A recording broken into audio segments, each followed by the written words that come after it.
दोस्तों, भूत प्रेत से संबंधित घटनाओं में ज्यादातर घटनाएं रोंगटे खड़ी कर देती हैं। तो कुछ इतनी मार्मिक होती हैं कि दिल भर आता है।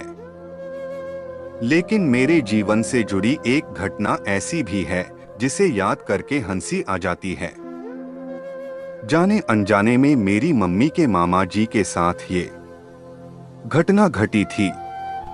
बस थोड़े से आलस की वजह से उनके पीछे ऐसी मुसीबत लगी जिससे उन्हें निजात पाने में सालों लग गए। वो गांव में रहा करते थे। उनका नाम तो अच्छा खासा है, मगर गांव में अक्सर चिढ़ाने के लिए जो नाम रख दिया जाता है वो नाम पूरी जिंदगी के लिए पीछे लग जाता है। इसी संक्षिप्तीकरण और मजाक में उनका नाम बचपन में ही लालजी पड़ गया था। वो इसी नाम से पहचाने जाने लगे। वो जिस गांव में रहते थे वो अमेठी से करीब 45 किलोमीटर दूर पड़ता है। उनका घर गांव में सबसे किनारे पर था और उनके घर से करीब 250 मीटर की दूरी पर रेलवे लाइन थी और रेलवे लाइन के पार एक बहुत बड़ा बरगद का पेड़ था और चबूतरा बना था। उन्हें लोग पहलवान बाबा के अर्थान पूजा का स्थान के नाम से जानते थे। सबको उन पर बहुत श्रद्धा थी, जिसका परिणाम भी उन्हें अच्छे के रूप मिलता था। आसपास के गांव वाले उनकी पूजा अर्चना करते थे और उनकी कृपा भी खूब देखते थे और आज भी ये सिलसिला वहां जारी है। खैर, वहां वास करने वाले बाबा कोई देवता नहीं थे, वो वही थे जिन्हें लोग शहरों में छलावा कहते हैं। लेकिन एक बहुत लंबे अंतराल से वो वहां वास करते हैं, इसलिए वो बहुत अधिक शक्तिशाली हैं। उनकी पूजा जो करता है वो उस पेड़ पर लंगोट और दारू की एक बोतल चढ़ाता है। भूत प्रेत बाधा से ग्रस्त व्यक्ति वहां जाकर ठीक हो जाते हैं। लाल जी भी उन्हें बहुत मानते थे, मगर वे थे थोड़े आलसी किस्म के। जब भी उनकी माता उन्हें उस अर्थान पर चढ़ावा चढ़ाने को कहती तो वे अक्सर टालमटोल करते थे। वही गांव में एक पंडित जी भी रहते थे, हष्ट-पुष्ट शरीर वाले, और अखाड़ों में उनका बहुत नाम था। लोग उन्हें अक्सर पहलवान पंडित कहते थे। हालांकि को थे तो पंडित, मगर ये नाम उनके चरित्र को दूर दूर तक नहीं छूता था। पहलवान होने के कारण अक्सर वो मांस मदिरा का सेवन भी करते थे, लेकिन बहुत ही कम। उनके परिवार में उनकी पत्नी और उनका एक 10 साल का बेटा था बस।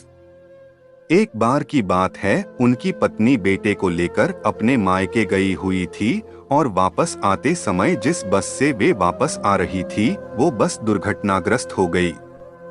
उनके बेटे ने वही दम तोड़ दिया और उनकी पत्नी 3 दिन अस्पताल में जिंदगी और मौत से जूझने के बाद चल बसी। पूरे गांव में हफ्ते भर तक शोक का साया था। इतनी बड़ी दुर्घटना पहली बार उस गांव में घटी थी। पहलवान जी के घर लोगों का तांता लगा रहता, वो अपने होश हवास से खो बैठे थे। आसपास के जानकार और मित्र आकर उन्हें खाना पानी देते, वरना वो खुद खाना पानी भी नहीं लेते थे। हफ्ते भर बाद धीरे धीरे गांव के लोग अपनी अपनी दिनचर्या में वापस लौटने लगे और उधर पहलवान जी ने जब खुद को संभाला तो शराब और नशे में डूबे रहने लगे और अपने मित्रों और रिश्तेदारों को भी उन्होंने जाने के लिए कह दिया और अकेले रहा करते थे। पूरे दिन पूरी रात वो नशे में डूबे रहते थे। धीरे धीरे उनका पहलवान वाला शरीर सूखने लगा और 1 महीने के अंदर वो किसी सामान्य व्यक्ति जैसे दिखाई देने लगे, मगर किसी का भी कहा नहीं मानते थे और बस अपनी उसी शराब और परिवार की तस्वीर के साथ घंटों बातें करते थे। करीब 1 महीने के बाद अचानक सुबह खेत जाते समय एक व्यक्ति ने खबर दी कि पहलवान जी ने रेलवे लाइन पर आत्महत्या कर ली। उनका शरीर 2 हिस्सों में वहां पड़ा था। गांव के सारे मर्दों ने उन्हें वहीं से उठाया और ले जाकर उनका अंतिम संस्कार कर दिया और सारे गांव वालों ने थोड़ा बहुत मिला जुला कर उनकी अंतिम क्रिया भी करवा दी। बहुत बुरा हुआ था, मगर सबने ये सोच लिया कि ये तो होना ही था, आज नहीं तो कल। या तो वो शराब से बिस्तर पर पड़े पड़े मर जाते, या फिर जो हुआ वही होना था। खैर, जो हुआ उसे ईश्वर की मर्जी मानकर सबने उनकी संपत्ति पंचायत को गांव के भले में लगाने के लिए दे दी। उधर कुछ 1 महीने के बाद लाल जी की माता जी भी चल बसी, और लाल जी को ये बात अच्छी तरह समझा के गई थी कि हर हफ्ते पहलवान बाबा को भोग देना न भूले। उनकी कृपा रहेगी घर पर तो सदैव घर में हरियाली और समृद्धि रहेगी। ये बात लाल जी अच्छी तरह समझ गए थे और उसका पालन भी करते रहे। हफ्ते में 1 दिन वो अर्थान पर जाकर भोग अर्पण करके आते थे, और सबकी तरह ही शराब की बोतल से थोड़ी सी शराब वहां चढ़ाकर बाकी बोतल को डोट प्रसाद के रूप वापस लाकर उसका सेवन करते थे। करीब 6 महीने तक तो उन्होंने इस नियम का पूर्णतया पालन किया। फिर एक दिन वो दूसरे गांव गए हुए थे, किसी परिचित से मिलने। वो गांव उस अर्थान से थोड़ी दूर पर करीब 400 मीटर की दूरी पर था, तो उन्होंने देखा कि वो व्यक्ति भी पहलवान बाबा को भोग दे रहा था, मगर वो उनके अर्थान पर नहीं गया। बस लंगोट और एक कटोरी में शराब रखकर पहलवान बाबा के अर्थान को देखते हुए उसने स्थानीय भाषा में कहा, हे पहलवान बाबा, लो अपना भोग स्वीकार करो। और फिर शराब को उसी तरफ गिरकर हाथ जोड़ लिए और वापस आकर लाल जी से बात करने लगा। लाल जी ने पूछा कि क्या इस तरह से बाबा भोग स्वीकार करते हैं?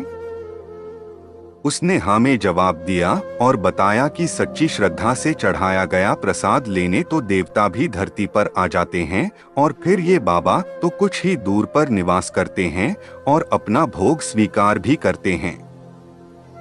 लाल जी को ये बात भा गई। वैसे भी उन्हें रेलवे लाइन पार करके इतनी दूर जाना पसंद नहीं था।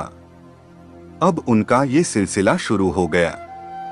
वो एक बर्तन में थोड़ी सी शराब और लंगोट लेकर घर के पीछे की तरफ जाते और वहीं से खड़े होकर जिस तरफ रेलवे लाइन पार पहलवान बाबा का अर्थान था उस तरफ मुंह कर बोलते, पहलवान बाबा भोग स्वीकार करो, और वही से चढ़ाकर वापस आ जाते थे।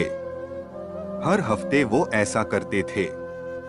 इस तरह से भोग देते देते उन्हें करीब 6 महीने बीत गए। एक दिन की बात है, पास के गांव में एक आदमी को प्रेत बाधा हुई। उसके घर वाले बहुत परेशान थे और वो आदमी पहलवानी कर करके हर किसी को खुद से दूर रहने की बात कर रहा था। जांघों पर ताल ठोंक ठोंक कर बात कर रहा था। कुछ आदमियों में मिलकर उसे पकड़ने की कोशिश की, मगर उसकी पहलवानी के आगे कोई टिक नहीं पा रहा था।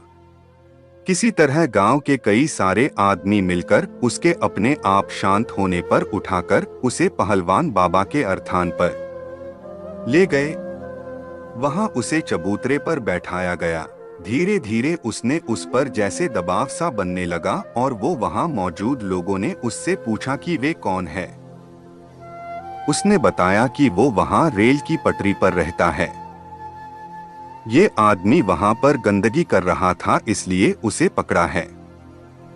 लोगों में से एक ने पूछा कि माफ कर दो इसे, और जाने का क्या लोगे ये बता दो।